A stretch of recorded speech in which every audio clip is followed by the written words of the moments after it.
We can't do this anymore. They've arranged for you to marry Henry Lazar. What do we do now? I'd do anything to be with you. It killed again. The wolf. In daytime, a werewolf returns to its human form. The wolf is someone in this village.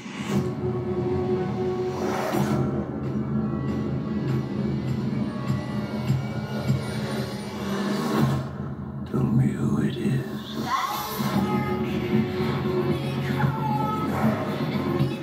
I'm wrong for you. I don't care. You will be happy again. Come away with me. You better watch yourself.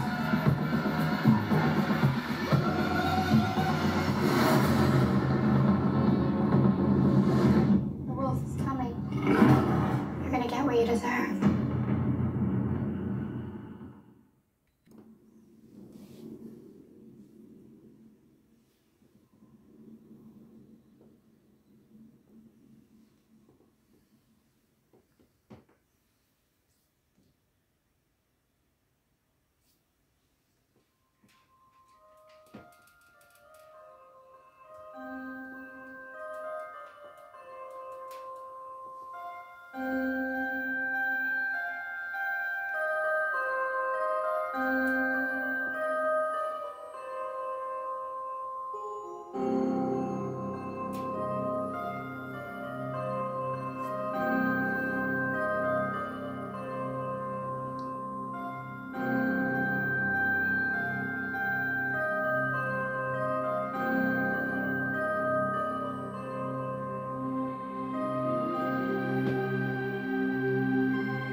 Et bonsoir mes amis, bonsoir mes abonnés, j'espère que ça va chez vous ce soir.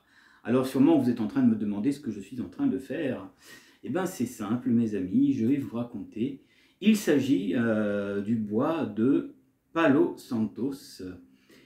En général, on utilise ce genre de bois traditionnellement utilisé pour purifier l'air et surtout pour évacuer les mauvaises énergies et les esprits qui stagnent dans les espaces. Il est aussi carrément utilisé pour apaiser les esprits, voilà, et soulager les rhumes, le stress,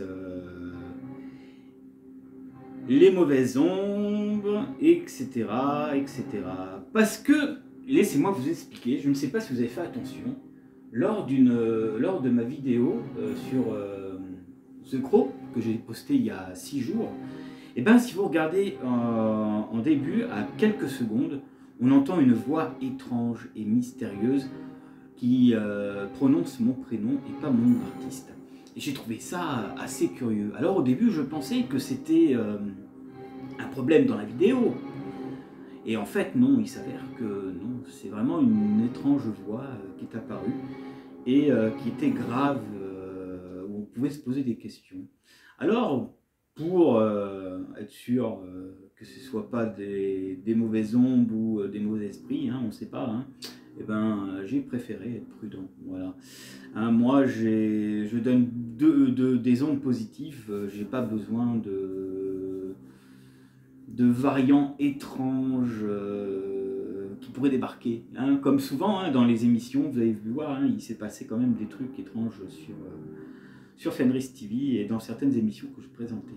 Alors, si vous voulez voir mes dires, du moins allez faire un tour sur cette vidéo, écoutez à peu près les quelques secondes du début, hein, quand vous arrivez sur la première image où je présente, vous voyez le projecteur, etc. Vous verrez que quelques secondes, je dirais peut-être 3 ou 4 secondes, vous allez entendre quelqu'un qui dit Fred, un truc comme ça. Voilà.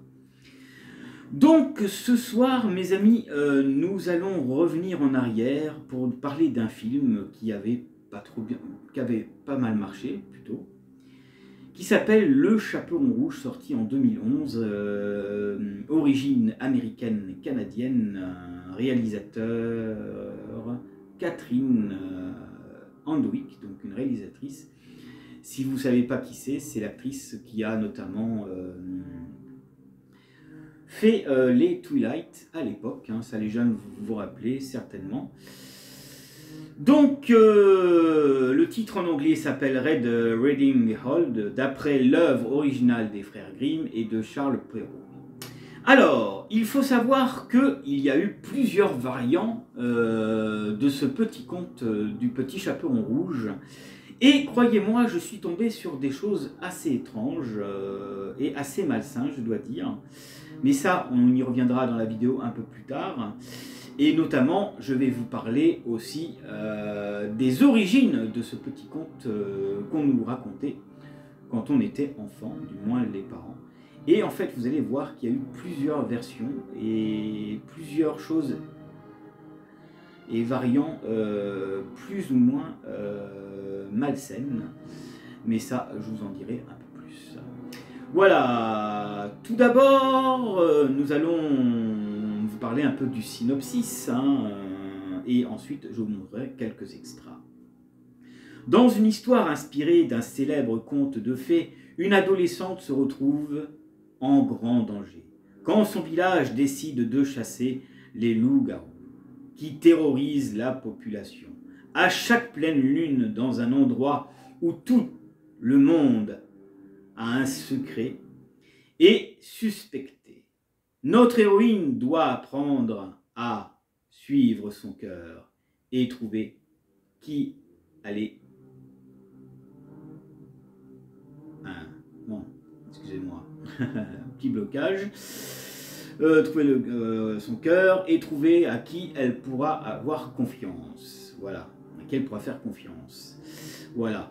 Ensuite, ce que je peux vous raconter d'autre aussi, des meurtres particulièrement sauvages ont lieu dans un modeste village. Les hommes veulent alors traquer le coupable, à savoir un loup-garou.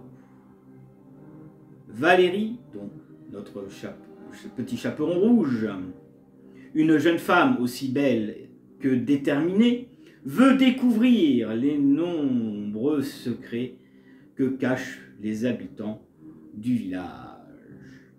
Et, comme toute histoire, il y a toujours une histoire d'amour, mes amis, dans ce genre de film. Hein. Et donc, voici ce qu'il se passe. Le cœur de la jeune Valérie balance pour deux hommes. Elle aime Peter, mais ses parents souhaitent qu'elle épouse le riche Henri. Valérie et Peter envisagent de fuir ensemble, mais avant qu'ils puissent mettre leur plan à exécution, sa sœur est tuée par un loup. Et oui, parce qu'il faut savoir qu'à l'époque, mes amis, dans les petits villages, quand il y avait de la pauvreté, eh ben, les parents voulaient arranger les mariages pour garantir la sécurité de la famille. Et donc on obligeait les jeunes filles à épouser ce type d'homme parce qu'ils avaient un bon travail et gagnaient bien leur vie et surtout étaient bien riches.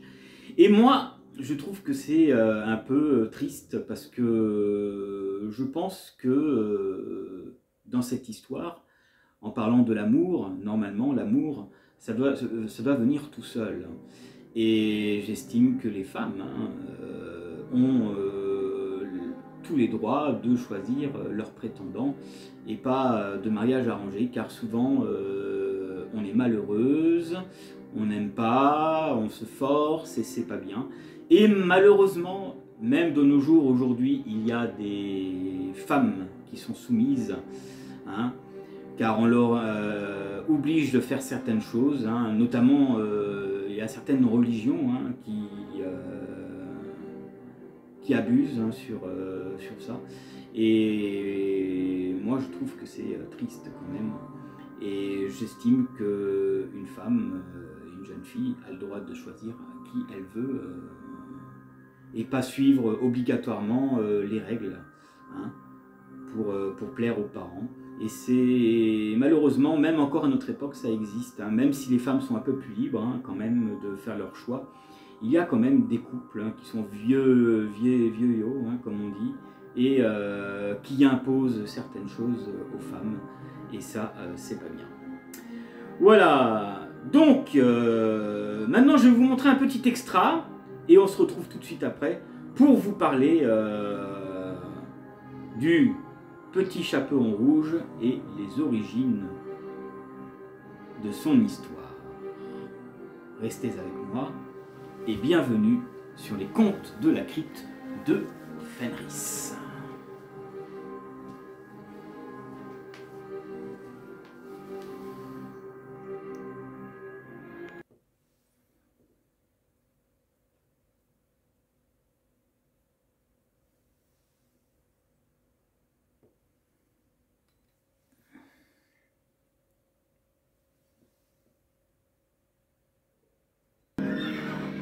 Elle est revenue.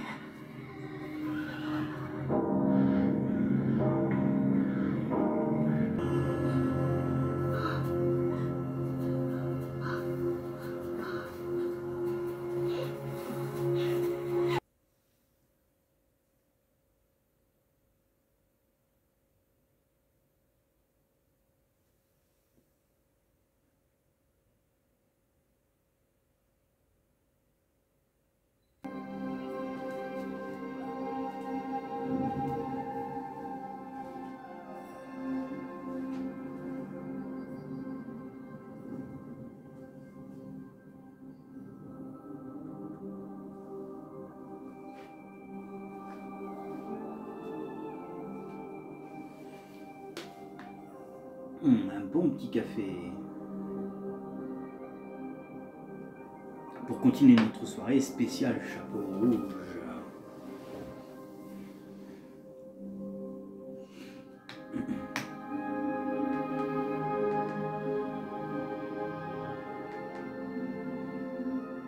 Alors, maintenant nous allons parler de choses qui vont certainement vous surprendre et vous allez donc voir le roman du Petit Chaperon Rouge, du moins le conte, un peu différemment, hein, sur ce que je vais vous lire là pour le moment.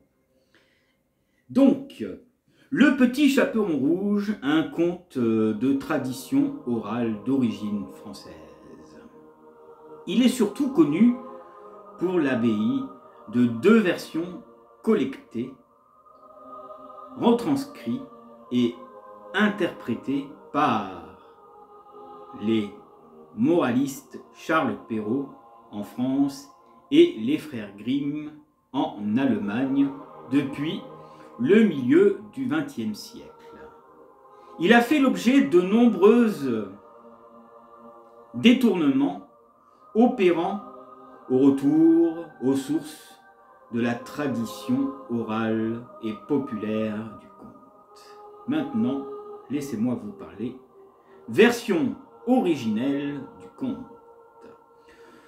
Le Petit Chaperon Rouge est un conte de la tradition populaire française qui a connu de nombreuses versions au cours de l'histoire et selon les pays où il a été repris. Écoutez bien, en démontre une centaine de variants du conte. Donc il y a eu plusieurs variantes, plusieurs histoires qui ont été écrites, comme je vous le précisais. Les paysans français, pour vous donner un exemple, racontaient l'histoire au XIVe siècle. L'une des versions orales du conte depuis des plus sanglants, pardon. Le loup arrive chez la mère Grand et la dévore, en gardant toutefois un peu de côté, et prend sa place. Le petit garçon, et pas la petite fille comme on connaît dans l'histoire originale, du moins du conte de notre enfance, le petit garçon arrive et ne se doute de rien, obéit à la fausse grand-mère, lui disant de manger un peu de viande et de boire un peu de vin. C'est là que ça va sous-entendre des choses.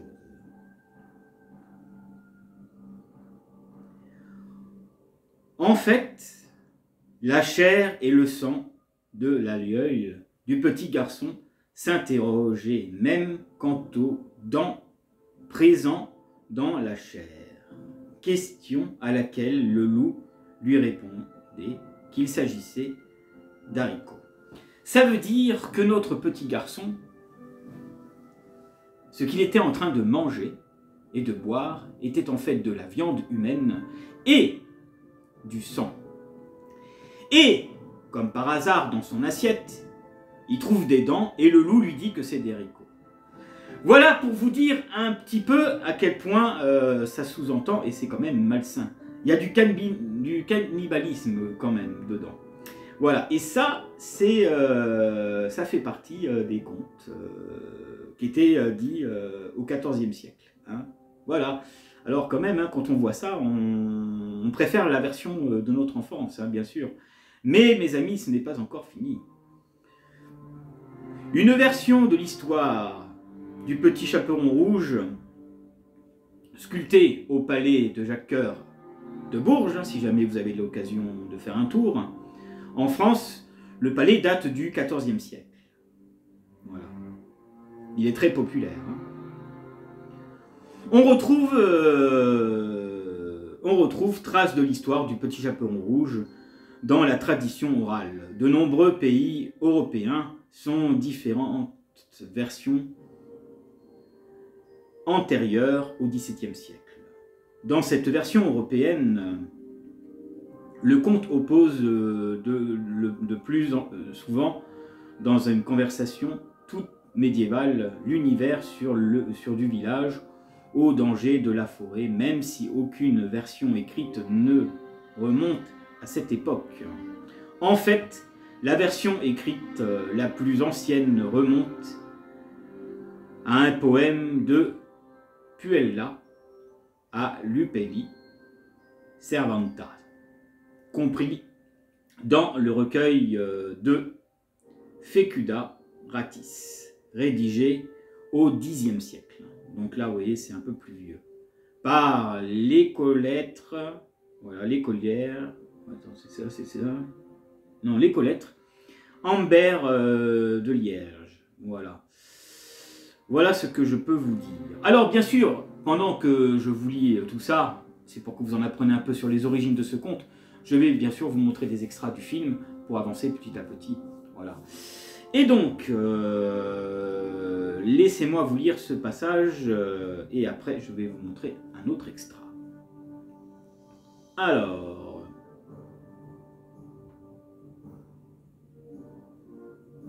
l'anthropologue britannique Janis Kiranich de l'université de Durham a ainsi mené une étude mathématique sur 58 variants du conte, en se concentrant sur 72 variables, nombre et sexe des protagonistes, le type animal, la faim, les ruses, utilisées, etc. Cette étude présente cependant de nombreux problèmes dans certaines de ces versions. Les plus anciennes, du petit chaperon rouge, est un jeune garçon déguisé en jeune fille et envoyé par sa mère grand dans la forêt hostile, entourant le village, pour tuer le loup. Le conte porte d'abord sur le travestissement, voilà, et la dissimulation, la couleur du chaperon, voilà, servant à travertissement, une référence symbolique au meurtre du loup dans la version italienne intitulée La finta nonna, la fausse grand-mère, la petite fille l'emporte sur le loup grâce à sa propre ruse sans l'aide d'un homme ou d'une femme plus âgée. Dans cette version également, le conte insiste sur la dissimulation et la ruse. Alors, il y a des mots que j'ai un peu de mal à prononcer, hein, les amis, car quand je fais cette vidéo, il est un peu tard et je ne vous cache pas que la fatigue arrive, mais je vais la finir jusqu'à la fin, donc veuillez me pardonner pour ces hésitations sur certains mots. D'ailleurs, je vais mettre mes lunettes. Voilà.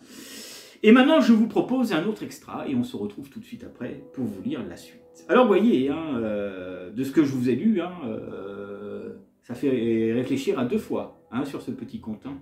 On préfère le conte que nos parents nous racontaient quand on était petit pour aller dormir, n'est-ce pas? Allez, voici un autre extra du film hein, que je vous invite à voir, hein, bien sûr, parce que je vous ai lu le synopsis, il est très court. Et là, je vous en apprends un peu sur les origines de ce conte de fées, hein, si on peut appeler ça, pour les enfants. Allez, voici un autre extra et on se retrouve tout de suite après.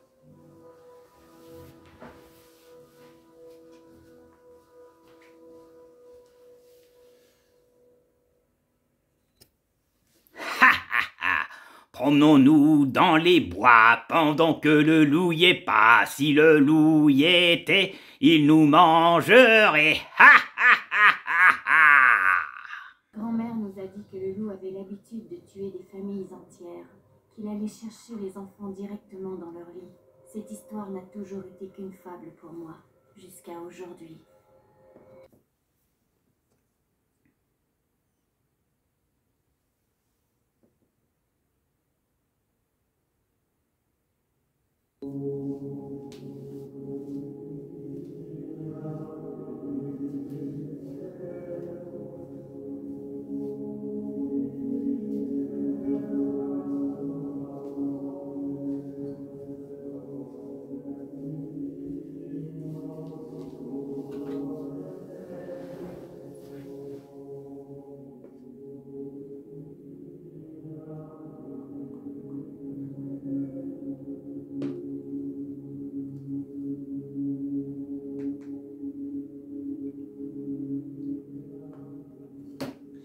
Alors, si jamais vous vous posez les questions de savoir quel est le son de musique que je mets derrière, il s'agit d'un jeu assez vieux. C'est un RPG que j'aimais beaucoup jouer. Ça s'appelait Baldur's Gate. Vous savez, il y a Baldur's Gate 1, Baldur's Gate 2, il y a le 3 qui est sorti dernièrement. Mais la bande son de Baldur's Gate, je trouve que c'est une bonne BO pour mettre de l'ambiance. Et de temps en temps, j'aime bien mettre de l'ambiance dans mes émissions. Voilà. Donc, nous étions à Dissimulation et la ruse. Le conte du petit chaperon rouge est devenu l'un des plus populaires en Europe et dans le monde grâce à la grande versatilité de la situation triangulaire entre le petit chaperon rouge, le loup et Mère Grand. Il permettra aux conteurs de proposer différents variants en fonction de leur public et de l'objectif visé. Le personnage du chasseur, par exemple, ou d'un bûcheron, selon les versions inexistantes au départ, n'apparaîtra que dans une des versions les plus tardives du conte, celle des frères Grimm. Réfigurant le petit chaperon rouge, qu'il soit homme ou femme, dans un rôle plus passif. Maintenant, en Chine et en Corée, il existe une version du petit chaperon rouge aussi, mais très différente de la nôtre. Laissez-moi vous en dire un peu plus. Il existe une version chinoise du conte. Dans celle-ci, c'est la grand-mère qui se rend chez ses 3 petits enfants. Donc, petites filles. Donc, ces 3 petites filles. Elle rencontre le loup, qui après l'avoir interrogé, la tue, et prend son apparence dans un but de tromper et de manger les 3 petites filles. Ces dernières, cependant, finissent par comprendre l'imposture et par tuer le loup par la ruse. Voilà, pour la version chinoise. Pour la version coréenne, elle est très différente aussi. On peut aussi citer la version coréenne, où l'agresseur est un tigre. La victime, la mère et les enfants. Au moins, il y a un garçon et une fille dans cette histoire coréenne. Voilà ce que je peux vous dire pour ces variants encore du petit conte de notre petit chaperon rouge. Version des moralistes, version de Charles Perrault. La plus ancienne version retranscrit et figurée à celle de Charles Perrault, parue dans Histoire ou conte du temps passé avec des moralistes, le 11 janvier 1697. Cette version est malheureusement plus moralisatrice que celles qui suivront.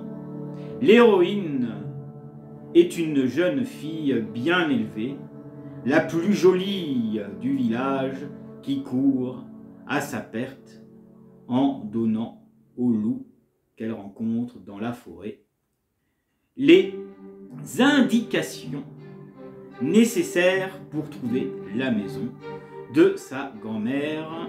Voilà, le loup mange la vieille dame et se cache. Des bûcherons qui travaillent dans la forêt voisine, ils tentent ensuite piéger une petite au petit chaperon rouge et finit par la manger. L'histoire se termine ainsi sur la victoire du loup. Voilà, donc encore ça parle de cannibalisme, mes amis. Les bûcherons veulent s'en prendre à la petite fille. Hein, quand même, hein. C'est horrible. Illustration de Gustave Doré pour le conte de Charles Perrault en 1862. En passant dans un bois, elle rencontra compère loup. Et il se jeta sur la bonne femme et la dévore en laissant rien.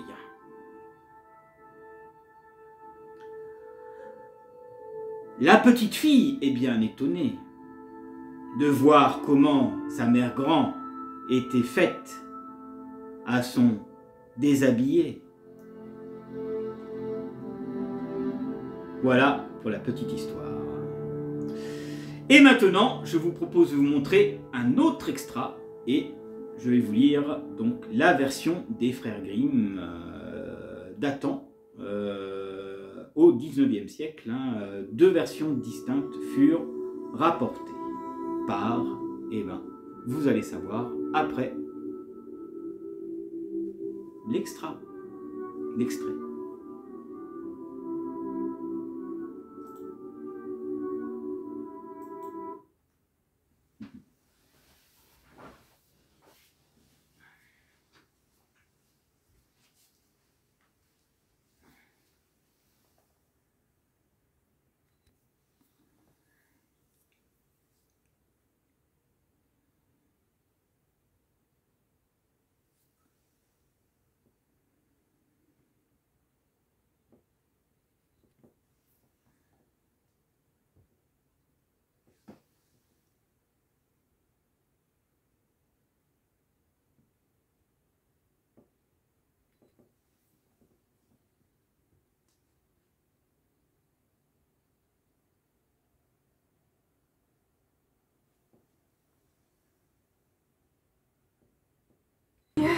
Vous pouvez parler? Comment? Tu me comprends. C'est tout ce qui compte, Valérie. Vous savez mon nom? Mais qu'est-ce que tu fais?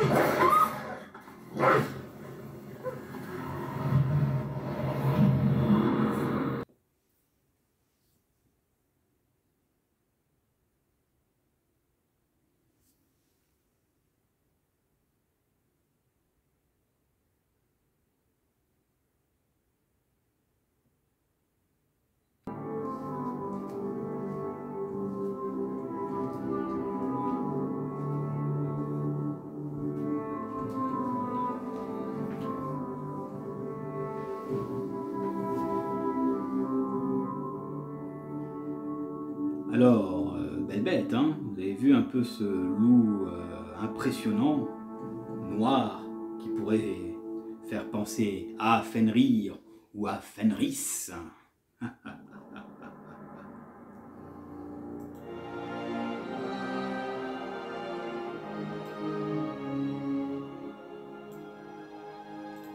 Alors, version des frères Grimm. Alors là, c'est pareil, il y a plusieurs petites choses intéressantes, hein, dont lesquelles je vais partager avec vous. Hein.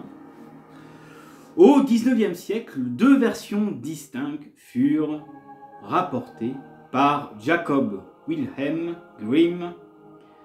La première par Jeannette Elfelig en 1791 jusqu'à 1860 et la seconde par Marie Alpenslug, voilà, 1788-1856. Les deux frères firent de la première version l'histoire principale et de la seconde une suite, l'histoire de, là je vais vous parler d'un mot allemand, Ragstopchen, Arso, la capuche rouge, tout simplement, pour la version française.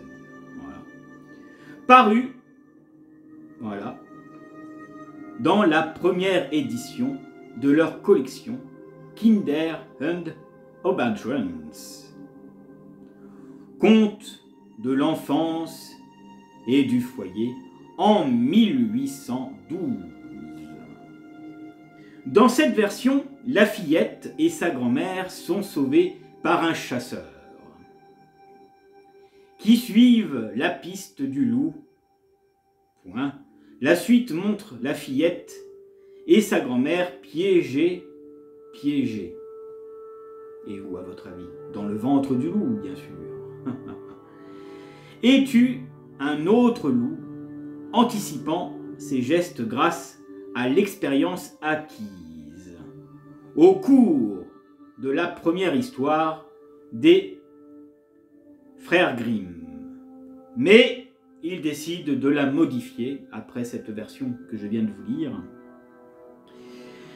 Il modifie l'histoire dans les éditions postérieures jusqu'à atteindre la version la plus connue dans l'édition de 1857. Cette version édulcorée, largement répandue, raconte l'histoire d'une petite fille qui traverse la forêt pour apporter un morceau de galette de beurre à sa grand-mère. En chemin, la fillette fait la rencontre d'un loup qui la piège à la fin et la dévore, ainsi que sa grand-mère.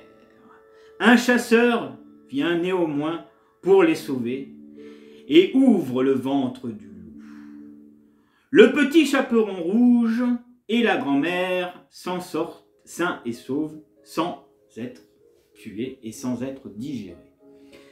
Voilà, mes amis, comment se termine notre conte que nous connaissons de notre enfance. Voilà, nous avons fait le tour du petit chaperon rouge. Donc j'espère que ça vous aura appris pas mal de petites choses, hein, et que vous verrez le conte un peu différent. Voilà, maintenant. Et ce que je vous propose, mes amis, c'est de vous montrer une dernière séquence, en espérant, pour les quelques peu d'extraits que je vous ai montrés, vous donne envie de revoir ce film, du moins pour ceux qui ne l'ont pas vu. Hein. Pour ceux qui l'ont vu, eh ben, hein, allez-y. Hein. Moi, j'ai pris le temps de revoir ça, hein, donc je trouve que c'était intéressant. Voilà. Allez, j'avais envie de faire cette vidéo pour vous parler un peu de ce petit conte du petit chaperon rouge. Hein. Alors bien sûr, hein, le film est une version différente. Hein. Ils ont mélangé celle de Grimm et celle de Perrault. Hein. Et j'ai trouvé que c'était pas mal. Et bien sûr, alors pour vous donner un exemple, le loup-garou n'est pas un des amants, enfin un des garçons qu'aime la fille. Pour vous donner un exemple, il s'agit de son père, qui est le loup. Et alors, la petite fille va devoir combattre son père. Et malheureusement, son petit copain qu'elle aime a été mordu, et donc à son tour va se transformer en loup-garou. Et donc, elle décide d'habiter loin du village, et d'habiter plus dans la forêt, où elle espère retrouver son amoureux. Et donc, c'est là que je vous dis, mes amis, que c'est une histoire d'amour entre le petit chaperon rouge et un loup-garou, moitié homme, moitié loup. Voilà pour la petite fin. J'espère que ça vous aura plu. Hein. Donc, voilà, je vais vous montrer un dernier extra et on se retrouve tout de suite après. Et après, on se quittera avec un générique. Allez, restez avec moi.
Alors, comme toute histoire, vous avez vu, ça se termine bien, puisque notre petit chaperon rouge retrouve son loup préféré et son amoureux.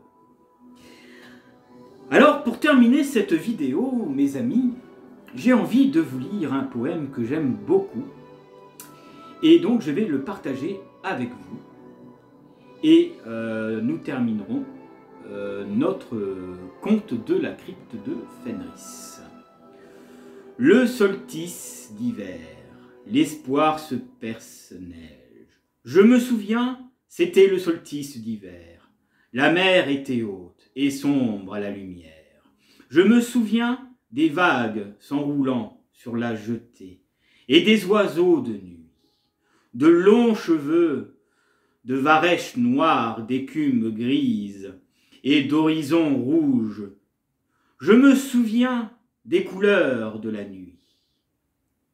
Dans une brasserie, du fond des mers au plus intime de la grande salle, ayant trouvé refuge, et heureux, je me souviens de ces, le solstice d'hiver.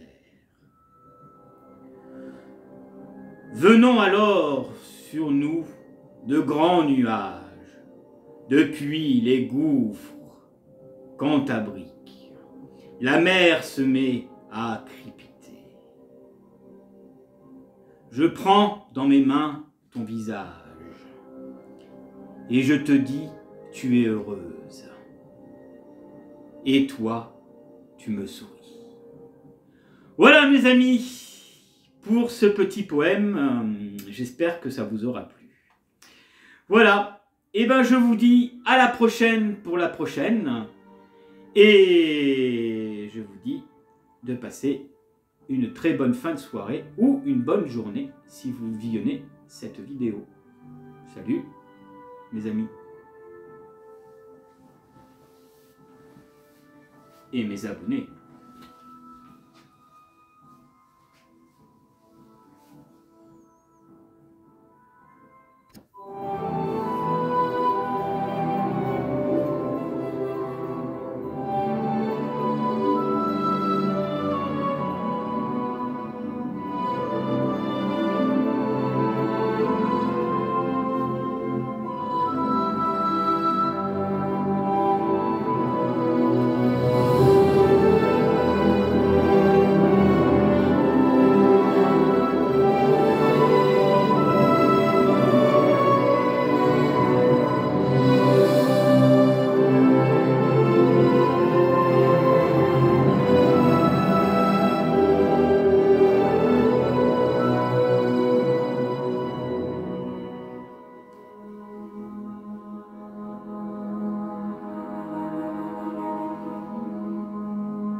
Thank you.